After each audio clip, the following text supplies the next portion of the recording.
Assalamualaikum warahmatullahi wabarakatuh.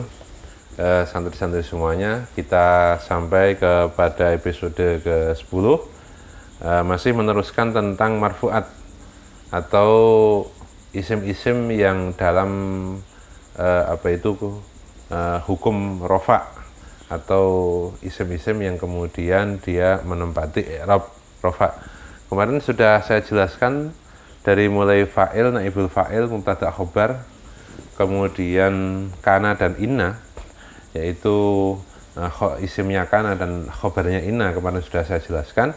Maka pada malam hari ini kita akan menjelaskan marfu'at yang terakhir, yaitu tabi.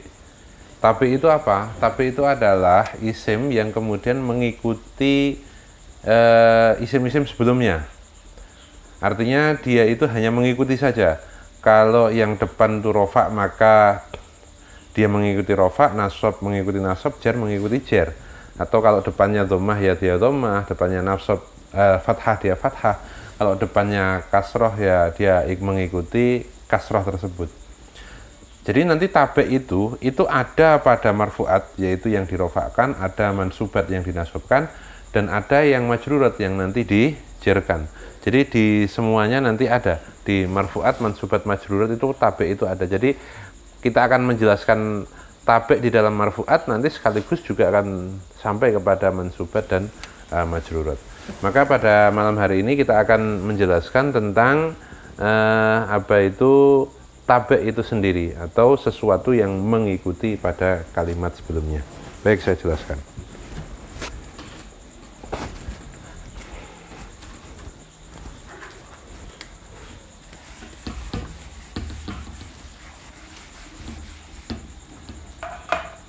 Tabi itu yang pertama adalah na'at. Na'at itu apa? Na'at itu adalah sifat. Karena sesuatu itu kan kadang belum jelas, masih dibutuhkan sifat. Nah, ketika sifat itu berupa isim, maka dia akan mengikuti mausufnya atau mengikuti apa yang dia sifati. Contoh misalkan Ja'a Zaidun al-alimu. Di sini ini ada Zaidun, kemudian di sini ada al-alimu. Maka fungsi daripada al-alimu itu adalah menjelaskan sifat daripada Zaid, menjelaskan sifat daripada Zaid. Yang datang itu adalah Zaid yang mempunyai ilmu. Maka al-alimu ini dikatakan sebagai tabe, atau dikatakan sebagai na'at di sini yang mensifati. Dan hukum na'at itu adalah mengikuti atau tabe kepada kalimat yang sebelumnya. Jadi kalau kalimat sebelumnya itu dia rofa dhammah, maka dia juga dhammah. Ja'a Zaidun al-alimu. Tapi kalau seandainya dia itu nasab, ya maka dia akan mengikuti nasab. Contohnya misalkan ra'aitu Zaidan al-alimah. Jadi nasab ini juga mengikuti jasab. Kalau dia jar, contohnya misalkan marartu bi Zaidin al-alimi, maka dia mengikuti saja.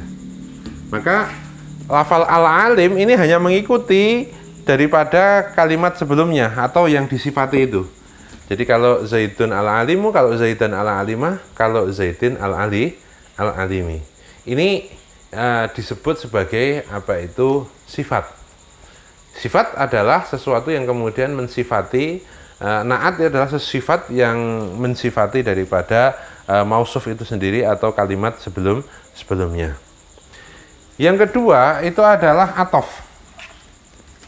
Apa itu atof itu? Atof itu adalah menyambung kalimat dengan kalimat yang lain dengan perantara huruf atof. Nanti ada, besok akan kita catatkan apa-apa saja itu huruf atof. Huruf atof yang paling terkenal ya wawu, ada summa, ada au, gitu ya. Yang paling banyak adalah wawu. Jadi di sini ada contoh misalkan Ja'a Zaidun wa Amrun. Ya. Maka ini namanya adalah huruf atof wawu itu. Maka kemudian amrun ini adalah dikatakan sebagai atof, ya. Ini namanya huruf athof. Ya.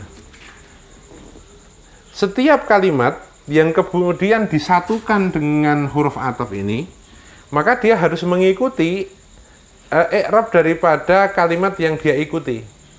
Kalau amrun dia mengikuti zaidun, begitu. Ja'a zaidun wa amrun. Kalau ra'aitu zaidan wa amron. Kalau marartu bi zaidin wa amrin. Ya, jadi dia bisa amrun, bisa amron, bisa amrin, itu tergantung yang di depannya. Kalau rofa ya ja'a zaidun wa amron, kalau nasab ra'aitu zaidan wa amron, kalau jar ya marartu bi zaidin wa amrin. Ini semuanya disatukan dengan namanya huruf athof wawu. Nanti huruf athof itu ada wawu, au, summa, kemudian fa, ada bal, lakin, kemudian ada la, kemudian ada hatta. Ini adalah beberapa huruf athof. Jadi athof itu adalah menggabungkan kalimat dengan kalimat lain dengan perantara huruf athof, ini namanya athof.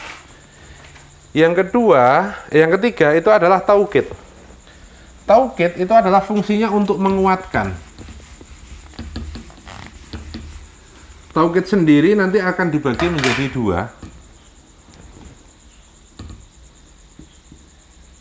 Taukid itu dibagi menjadi dua.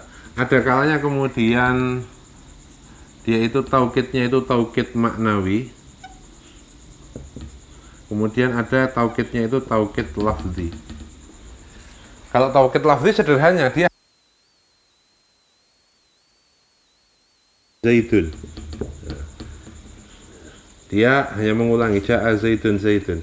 Maka dia ini taukidnya adalah dia hanya mengulangi lafaz sebelumnya. Kemudian ada taukid maknawi. Taukid maknawi ini dibagi menjadi dua. Dia bisa menggunakan lafal nafsun. Nafsun.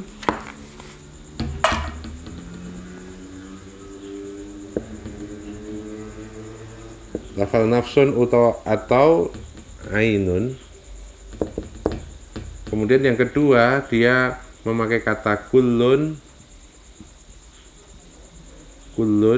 atau memakai kata jami'un. Jadi kalau contohnya misalkan ja'a zaitun nafsuhu atau nuhu. Kemudian kalau ini ja'al qaumu kulluhum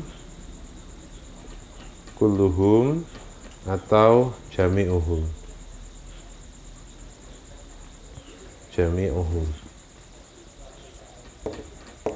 Ya. Ini yang kemudian dikatakan sebagai taukid maknawi itu menggunakan.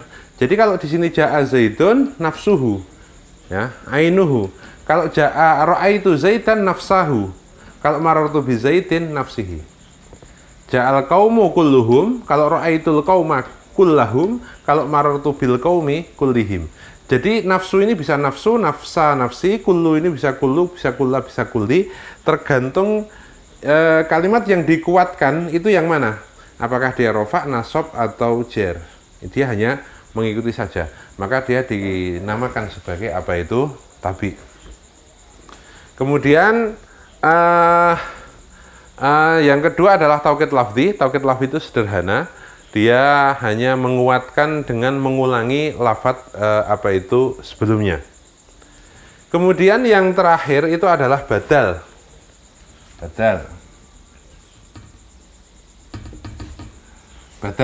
Badal itu apa? Badal itu adalah mengganti. Nah, dia adalah kata yang kemudian mengganti kata sebelumnya. Atau bisa dikatakan badal itu adalah merupakan kalimat yang sebenarnya dituju, yang sebelumnya sudah diungkapkan dengan kalimat lain. Badal nanti akan dibagi menjadi 4.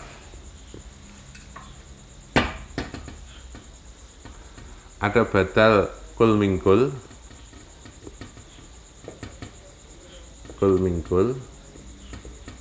ada kemudian badal yaitu ba'du mingkul, kemudian badal istimal, kemudian badal ghalat.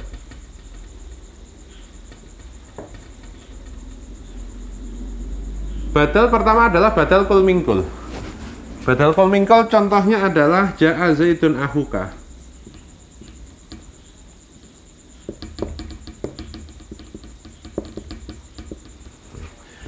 Telah datang, Zaid telah datang, ahuka yaitu adalah saudara laki-lakimu. Jadi Zaid ini juga ahuka ini juga Zaid. Jadi ahuka dan Zaid ini sama. Saudaramu itu adalah Zaid, Zaid itu adalah saudaramu. Ini diucapkan 2 kali. Lah, ini dikatakan kul mingkul, kenapa? Karena ya ahuka ini adalah 100% Zaid, Zaidnya adalah 100% ahuka. Beda dengan yang ba'du mingkul.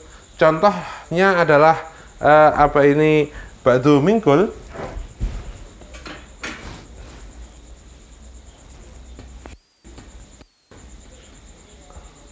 Contohnya misalkan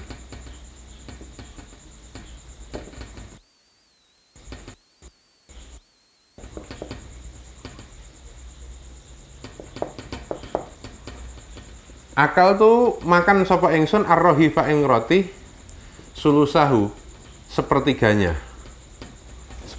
roti. Ya. Di sini ada lafal ar-rohif dan sulus. Sulus ini adalah merupakan bagian daripada rohif, hanya sepertiganya saja. Maka ini dikatakan sebagai ba'dun. Ba'dun sebagian dari semuanya. Kalau ini kulun semuanya, maka ini dikatakan sebagai badal kul mingkul. Yang ini dikatakan sebagai badal ba'du mingkul. Yang ketiga itu adalah badal istimal. Contohnya adalah nafa'ani zaidun ilmuhu. Nafa'ani zaitun ilmuhu.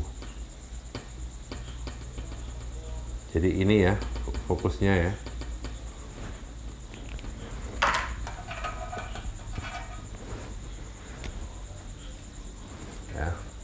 Nafa'ani telah memberikan manfaat kepadaku sapa zaidun Zaid ilmuhu, artinya adalah ilmunya Zaid.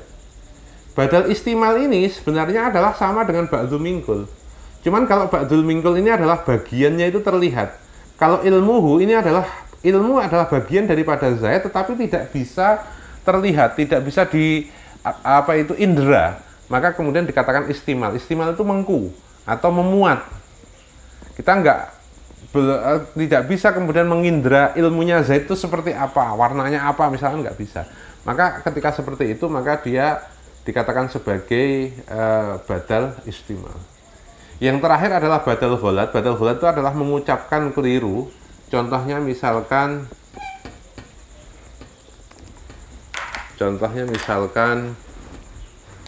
ja'a himarun zaidun, gitu ya. Telah datang himar, oh bukan himar ternyata yang datang adalah Zaid. Keliru menyebutkan. Maka di dalam lafal ahuka, di dalam lafal sulusahu, di dalam lafal ulmuhu dan zaidun, ini dikatakan sebagai badal. Atau fungsi dia itu adalah menggantikan kalam sebelumnya. Ahuka menggantikan lafal Zaid, kemudian sulusahu menggantikan lafal rohib, ilmuhu menggantikan lafal zaidun, zaidun menggantikan lafal himarun. Ini yang kemudian disebut sebagai badal. Tadi ada kul mingkul, ba'du mingkul, istimal, dan badal ghalat. Ya, inilah yang kemudian dikatakan sebagai marfu'at, mulai dari fa'il, yaitu apa? Isim yang kemudian dia menjadi subjek dari pekerjaan atau pelaku daripada pekerjaan. Kemudian naibul fa'il itu adalah maf'ul yang kemudian atau objek yang kemudian menempati tempatnya subjek, atau maf'ul yang menempati tempatnya fa'il dikatakan sebagai naibul fa'il. Kemudian mubtada, isim yang berada pada awal paragraf, awal kalam, itu namanya mubtada. Kemudian khobar itu yang menyempurnakan mubtada. Kemudian kana dan inna itu adalah amil atau kalimat yang kemudian merusak struktur mubtada dan khobar. Kalau kana ini membuat yang apa itu khobar ini yang tadinya rofa menjadi nasab, jadi kana zaidun qaiman. Kalau inna ini merubah mubtada yang tadinya rofa menjadi nasab, menjadi inna zaidan qaimun.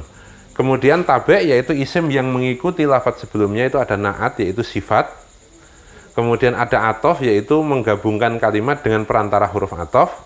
Kemudian taukid itu adalah menguatkan baik maknawi ataupun lafzi. Kalau maknawi dengan menggunakan lafal nafsun ainun, kulun jami'un.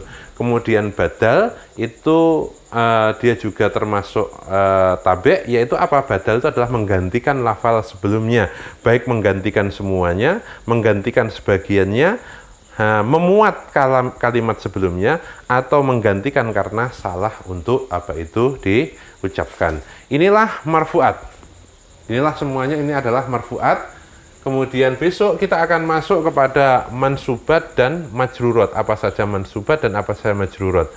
Seperti kemarin kita ketahui bahwa yang menentukan kalimat dia sebagai objek atau tidak itu adalah apakah dia itu menjadi fa'il, atau nanti mansubat dia itu menjadi maf'ul, atau dia menjadi majrurat.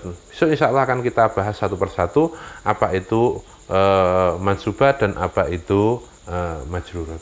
Mungkin itu dulu pertemuan pada kali ini, kurang dan lebihnya mohon maaf, semoga dapat difahami. Assalamualaikum warahmatullahi wabarakatuh.